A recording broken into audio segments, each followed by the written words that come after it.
ये आकाशवाणी है। प्रस्तुत है कार्यक्रम सुर्खियों में। इसके अंतर्गत सुनिए, इजरायल और लेबनान के बीच युद्ध विराम और पश्चिम एशिया में इसके प्रभाव पर चर्चा। इसमें भाग ले रहे हैं पूर्व राजदूत अशोक सज्जनहार। कार्यक्रम का संचालन कर रहे हैं हर्ष रंजन।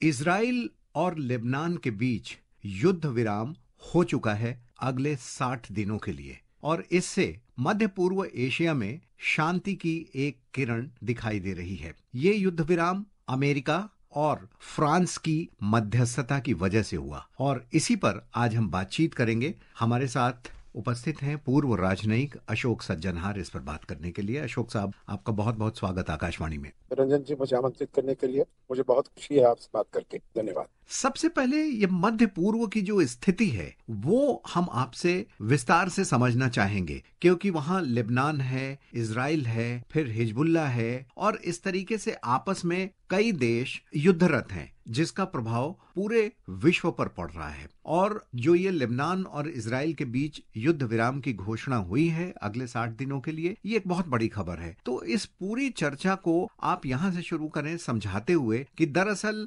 पश्चिम एशिया की अभी स्थिति क्या है और इस युद्ध विराम का कितना असर पड़ेगा आने वाले दिनों में, और ये कितना महत्वपूर्ण पहल है।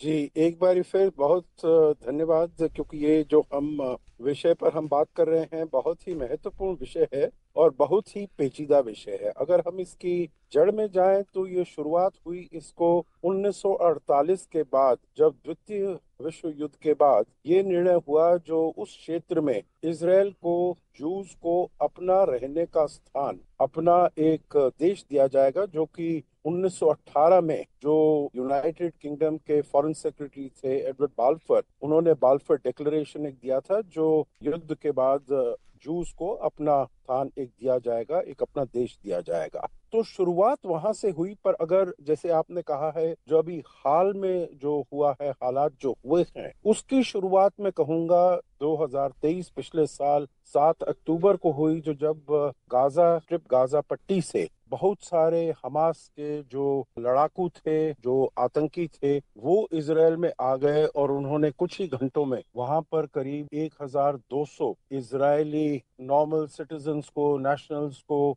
युवक हैं, युवतियां हैं, बच्चे हैं, उनका कत्ले आम कर दिया वहां पर, और करीब 250 लोगों को वहां से अगवा करके ले गए, और उसमें भी बहुत महिलाएं भी थी, बहुत बच्चे भी थे। तो शुरुआत इसकी अभी जो हाल में हुआ है वो वहां से हुई है। हालांकि ये कहना गलत होगा जो इस युद्ध की शुरुआत यहाँ से है। युद्ध की शुरुआत, जैसे मैंने बताया, बहुत पहले हुई थी, और उसके बाद जो अरब के जो देश हैं उनके बीच में और इजराइल के बीच में बहुत बारी युद्ध हो चुका है, लड़ाई हो चुकी है। 1956 में हुआ, 1967 में हुआ 6 दिन के लिए, 1973 में हुआ योम किपुर वॉर। लेबनान का आपने जिक्र किया था, तो लेबनान में 2006 में हुआ हिजबुल्लाह और इजराइल के विरुद्ध, और वहां पर एक यूनाइटेड नेशन सिक्योरिटी काउंसिल की रेजोल्यूशन 1708 1701 रेजोल्यूशन वहां पर की गई, जिसमें कुछ कंडीशंस थी। उन्हीं कंडीशंस को अभी भी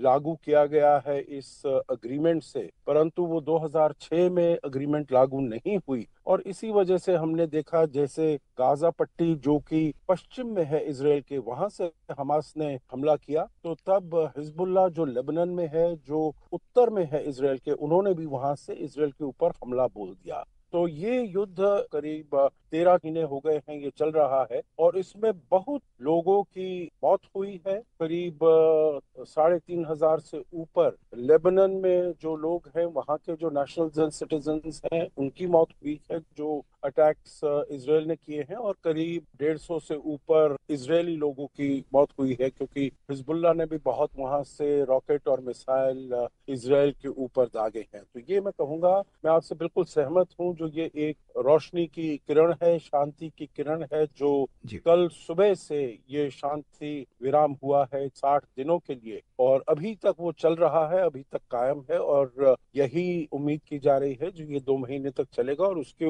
बाद में भी इसको एक्सटेंड किया जाएगा, और इसका एक और असर होगा जो गाजा में हमास के साथ इजरायली डिफेंस फोर्सेस का जो युद्ध हो रहा है उस पर भी एक संधि होगी, सीज फायर होगा, और वहां पर उस क्षेत्र में भी शांति आएगी। हमास के साथ और ईरान के साथ इस युद्ध विराम का क्या असर पड़ेगा, इस पर भी चर्चा करेंगे। सबसे पहले आपसे ये भी समझ लेते हैं अशोक साहब कि ये जो हिजबुल्लाह के और इजराइल के बीच में संघर्ष विराम कहें, युद्ध विराम कहें, ये 60 दिनों के लिए हुआ है। एक तो इसकी शर्तें क्या हैं, और दूसरी कि ये युद्ध विराम किस समझौते के तहत हुआ है। यूएन सिक्योरिटी काउंसिल रेजोल्यूशन भी 1701, ये डील जो हुई है, समझौता हुआ है, क्या ये उसी के तहत हुआ है? ये उसके तहत नहीं हुआ है, परंतु उसको मैं कहूंगा बिल्कुल मिरर करता है। थोड़ी सी इसमें जो शर्तें हैं वो थोड़ी सी बदली हुई है। वो जो यूएन सिक्योरिटी काउंसिल की रेजोल्यूशन थी 1701, परंतु काफी हद तक वो मिलता जुलता है। उसमें मिलता जुलता जो आइडेंटिकल एलिमेंट्स जो है रंजन जी, वो ऐसे हैं जो एक ब्लू लाइन है जो कि इजराइल और लेबनान को डिवाइड करती है। उनके बीच में जो रेखा है जो उनको दोनों को सेपरेट करती है, दोनों देशों को, उसको ब्लू लाइन कहा जाता है। उसके ऊपर उत्तर में एक नदी है, लितानी नदी। जी। तो 1701 जो रेजोल्यूशन था उसमें ये निर्णय किया गया, जो हिजबुल्लाह के जो फोर्सेस हैं, क्योंकि वो भी तब करीब 37 दिन तक युद्ध चला था इजरायली डिफेंस फोर्सेस और हिजबुल्लाह के बीच में, तो तब कहा गया था जो हिजबुल्लाह के फोर्सेस हैं वो लितानी नदी से उत्तर में रहेंगे, उसके नीचे नहीं आ पाएंगे। और ये वाला जो एरिया है जो ब्लू लाइन और लितानी रिवर के बीच में, उसमें लेबनान के फोर्सेस रहेंगे, लेबनान आर्मी रहेगी, और वो वहां पर शांति की स्थिति बनाए रखेगी। अभी जो बात हुई है वो ये है, जो इसमें हिजबुल्लाह के फोर्सेस तो वहां पर उसके लितानी नदी के उत्तरी छोर पर चले जाएंगे, उससे आगे रहेंगे। इस बीच में ब्लू लाइन और लितानी नदी में वो नहीं आएंगे। यहाँ पर लेबनीज फोर्सेस रहेंगे। यहाँ पर यूएन के forces, United Nations force for maintenance of peace in Lebanon, वो रहेंगे। उसमें भारत का भी एक हिस्सा है, भारत की भी एक टुकड़ी है जो वहां पर पीस मेंटेन करती है, शांति को बनाए रखने के लिए वो भी वहां पर स्थित है। और उसके अलावा जो ये दो देश जो आपने बताए अभी रंजन जी शुरुआत में, जो जिनकी मध्यस्थता से ये यहाँ पर युद्ध विराम अभी जो हुआ है इसमें लेबनान और इजराइल में, वो है अमेरिका और फ्रांस। तो ये इनके भी जिम्मे सुपुर्द कर दिया गया है। जो हिजबुल्लाह का जो फोर्स है वो यहाँ पर दक्षिण में नहीं आएगा, लितानी नदी और ब्लू लाइन के बीच में। तो अब उनकी भी जिम्मेवारी बन जाती है जो वो यहाँ पर शांति कायम रखें। तो ये एक बहुत बड़ा बदलाव है। पहले केवल लेबनीज फोर्सेस, लेबनीज आर्मी इसमें शांति बनाए रखने के लिए उनको सुपुर्द किया गया था, परंतु ये कहा जाता है जो 2006 के बाद जो लेबनीज फोर्सेस हैं, ना तो इनमें इतनी कैपेबिलिटी थी जो वो वहां पर शांति स्थापित कर सकें ब्लू लाइन और लितानी रिवर के बीच में, और ना ही उनकी मंशा थी, ना ही उनकी नियत थी। तो इसीलिए उस क्षेत्र में भी हिजबुल्लाह के बहुत सारे हजारों की तादाद में वहां पर उनके लड़ाकू वहां पर आ गए। उन्होंने अपने बहुत बड़े आर्मामेंट्स के डिपोज वहां पर स्थापित कर लिए, चाहे वो रॉकेट हो, मिसाइल हो, ड्रोन हो। तो इसीलिए जो 1701 की जो कंडीशंस थी जी। उनको बिल्कुल भी पूरा नहीं किया गया 2006 के बाद। परंतु अब क्योंकि अमेरिका और फ्रांस को भी ये जिम्मेवारी दी गई है, तो ऐसा प्रतीत होता है जो वो इसको कायम करने में सफल होंगे। हम बात कर रहे हैं लेबनान और इजराइल के बीच हुए युद्ध विराम के बारे में, जिसकी मध्यस्थता की है अमेरिका और फ्रांस ने। अशोक साहब, अक्सर हम इस बात में भी थोड़े से कंफ्यूज हो जाते हैं कि ये युद्ध विराम लेबनान और इजराइल के बीच कहना ज्यादा उचित होगा या इजराइल और हिजबुल्लाह के बीच कहना ज्यादा ठीक होगा, क्योंकि लेबनान और हिजबुल्लाह के बीच भी क्या संबंध है, ये भी हमारी श्रोताओं की बेहतर समझ के लिए आप बताएं। ये जो आपने सवाल किया है रंजन जी बहुत ही महत्वपूर्ण है, क्योंकि लेबनान के अंदर हिजबुल्ला एक गुट है, और इसको कहा जाता है जो ये ईरान का प्रॉक्सी गुट है। इसमें जो उन्होंने यहाँ पर इस्टेब्लिश किया है लेबनान साउथ में और बेरूत में भी उनके बहुत अड्डे वहां पर बने हुए हैं, जिससे कि वो इसराइल को एंगेज कर सकें, क्योंकि वो लेबनान ईरान से बहुत दूर है। तो अगर इसराइल ईरान के ऊपर कुछ उसकी नजर बुरी पड़ती है, उसके ऊपर हमला करना चाहता है, तो उसको रोकने के लिए हिजबुल्लाह को वहां पर, ये एक शिया ग्रुप है जिसको बहुत अंतर्राष्ट्रीय ऑर्गेनाइजेशंस ने, एजेंसीज ने इसको एक आतंकी गुट बताया है। तो वो वहां पर रहकर इसराइल, उनको जो सब सहायता मिलती है, चाहे उनकी कम्युनिकेशन इक्विपमेंट हो, चाहे उनको लड़ाई का जो माल है, जो वेपनरी है, एमिनेशन है, वो सब उनको ईरान से मिलता है। परंतु फिर भी वो यहाँ पर लेबनान के एक बहुत ही महत्वपूर्ण एक गुट है, बहुत ही महत्वपूर्ण एक एक्टर है, एजेंसी है। और लेबनान की पार्लियामेंट में भी उनके करीब 12-13 रिप्रेजेंटेटिव्स हैं। तो इसीलिए इसको देखा जाए तो ये लेबनान के पूरे क्षेत्र में ये इसका अपना एक बहुत अहम रोल है हिजबुल्लाह का। परंतु ये कहना ठीक नहीं होगा जो ये लेबनान और इसराइल के बीच में कोई संधि हुई है, क्योंकि लेबनान और इसराइल के बीच में कोई जंग नहीं है, कोई लड़ाई नहीं है।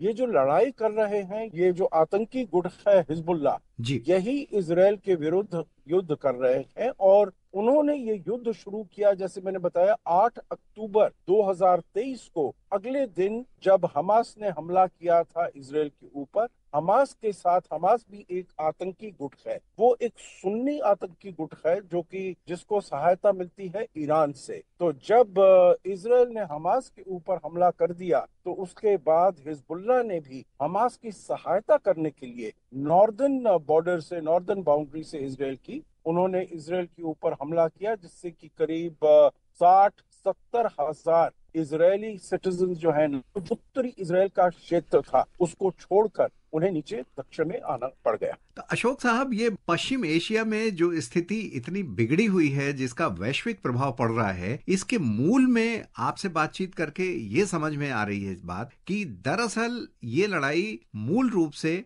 इजराइल और ईरान के बीच में है, और ये हिजबुल्लाह और साथ में हमास, ये दोनों जो हैं, ये ईरान के समर्थन से फल फूल रहे हैं ताकि इजराइल की बुरी नजर ईरान पर न पड़े। ऐसा कह सकते हैं?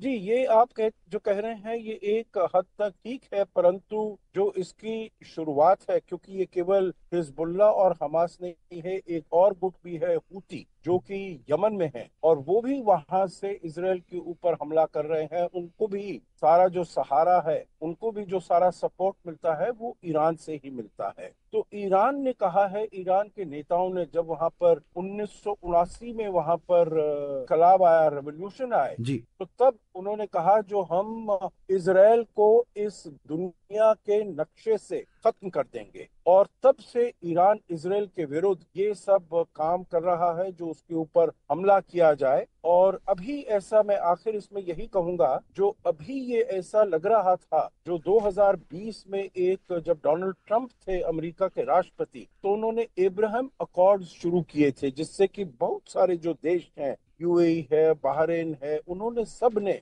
अपने राजनयिक संबंध इसराइल के साथ बना लिए थे। और ऐसा प्रतीत होता था जो सबसे बड़ा देश जो है वहां पर, सऊदी अरेबिया, वो भी शायद अपने संबंध इसराइल के साथ नॉर्मलाइज कर देगा। इसको रोकने के लिए हमास ने जो 7 अक्टूबर का हमला है, उन्होंने वो 7 अक्टूबर का हमला किया, और उसके बाद हम देख रहे हैं जो हाल वहां पर ऐसा हो गया। परंतु आपका कहना इस मायने में ठीक है, जो ईरान इसराइल का बहुत बड़ा दुश्मन है, और इसराइल ईरान का बहुत बड़ा दुश्मन है, और वो एक दूसरे के विरुद्ध किसी भी प्रकार का एक्शन ले सकते हैं। आखिरी बात जो हो रही है, ईरान अपना न्यूक्लियर वेपन डेवलप कर रहा है, जिसके विरुद्ध इसराइल पूरी तरीके से है, क्योंकि वो समझता है अगर उसका ये न्यूक्लियर वेपन डेवलप हो जाएगा, तो वो इसराइल के विरुद्ध उसको डराएगा, धमकाएगा, और उसके ऊपर अपना कब्जा करने का प्रयास करेगा। अशोक साहब, चलते चलते एक अंतिम सवाल ये मन में उभर रहा है कि जो ये युद्ध विराम हुआ है